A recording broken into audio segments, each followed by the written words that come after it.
Assalomu alaykum. Xo'p, Depal S03chilar.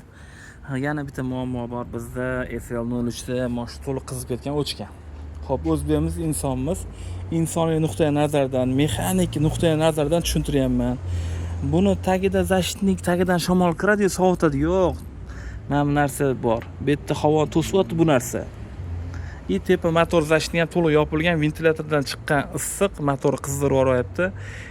Narujniy temperatura 65 gradus bo'lib ketgan. Qanaqasi bu tashqarida 65 gradus emas hozir. Bu yerdan gradusi, mana bu gradus bor bilsanglar, narujniy temperatura gradus bo'ladi. O'sha gradus qizib ketgandan keyin konditsioner uziladi. Konditsioner uzishi sabab katta kuchlanishdagi tizim qizigandan keyin konditsioner to'liq uzadi. Faqat DVS ishlab keladi. Qaqodir yetib ola olasiz.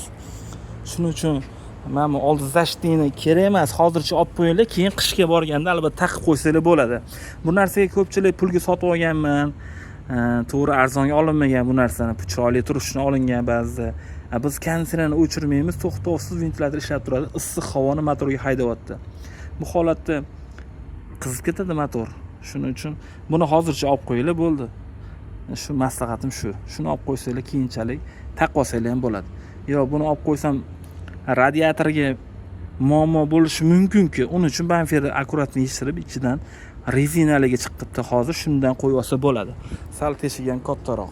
Bu mashina ham xuddi shu muammo bilan keyin qizib kelgan.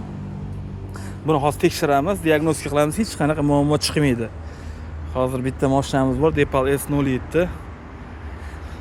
Buni zamina masla reduktor moyla alishtirgandan keyin bu bilan ko'ramiz, shug'ullanamiz. Buni video qilib qo'yaman inshaalloh bugun.